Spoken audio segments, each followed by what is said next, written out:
Fire!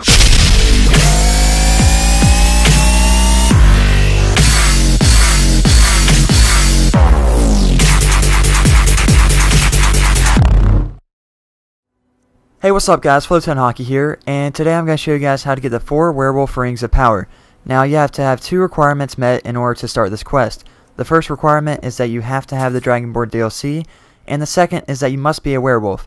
If you're a vampire, you're out of luck, but you can always go back in your recent saves and become a werewolf. Now to become a werewolf, you have to travel to Whiterun and do the companion quest line, and eventually you'll become a werewolf through those quests. Once you do that, travel to Solstheim, and you want to go to the Frostmoon Crag, which is located northeast of Ravenrock, right here. Once you reach this location, you're going to go up to the campsite, and at the entrance you'll be stopped by this lady right here. She'll say that you're not allowed access to this area, but after sniffing you, she'll reconsider and accept you as a werewolf in this pack. This is the Frostmoon Werewolf pack, and it's made up of 4 members right now, but once you're allowed access to it, you'll now be among them. There are the 4 remaining werewolves left in Solstheim, and other than that, this place is just made up of werebears with little to no vampires. It's kind of strange. Regardless, you're going to go to the camp leader right here, and after you talk to him, he'll also realize that you're a werewolf, and if you have the Ring of Hearseeing, which was bestowed upon you by Lord Hearseeing himself through the companion quest line, then you will be allowed access to buy 4 werewolf rings of power from him. Rings, blessed by Lord Hearseeing himself. I sense his favor on you. For you, I will part with them, if you can pay my price. Here, take a look. So once he realizes that you've been blessed by Lord Hearseeing, he'll allow you to buy these 4 werewolf rings of power, upon which you'll be able to use at your own will and convenience.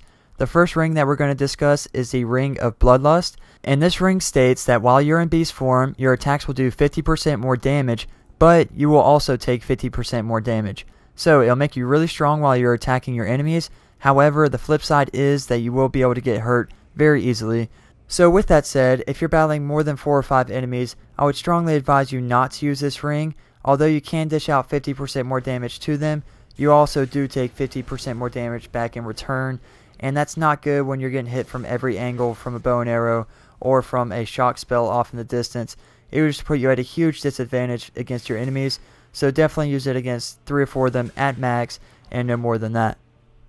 The next ring that we're going to discuss is the Ring of Instinct, and this is by far my favorite ring out of all 4 werewolf rings of power, and that's because while you're wearing this ring and you go into beast form, the first 20 seconds of that time frame are in slow motion. So it's exactly like the slow time shout that you can use in human form, except right when you go into beast form, it automatically activates. You don't have to activate any buttons or anything like that. It just automatically goes off, and the 20 seconds during that time are slow motion.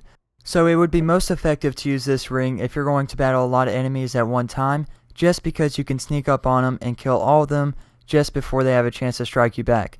So it's very effective in that sense, and it would definitely give you the advantage in that fight scene. The third ring that we're going to discuss is called the Ring of the Hunt, and it states that while we're in beast form, we will slowly regenerate health. So this ring is perfect for anybody that's used to long range combat, and that's because if you are trying to get close to an enemy while you're in werewolf form, it's normally very difficult for those users because they're not used to that up close and combat situation. So during that time, you're probably going to get hit with a bow and arrow or maybe a magic spell from a distance, and it makes it very difficult by the time you reach your enemy, because you probably lost a lot of health at that moment. But with this ring on, you'll now have an even playing field when you're fighting your enemies due to the fact that you'll be on the same amount of health bar when you reach them. The fourth ring that we're going to discuss is called the Ring of the Moon, and it states that it will increase the duration of your howls by 25%. And as a werewolf, you have a choice between one of 3 howls that you can use. These howls depend on your werewolf perk tree and which totem pole you have activated at Whiterun.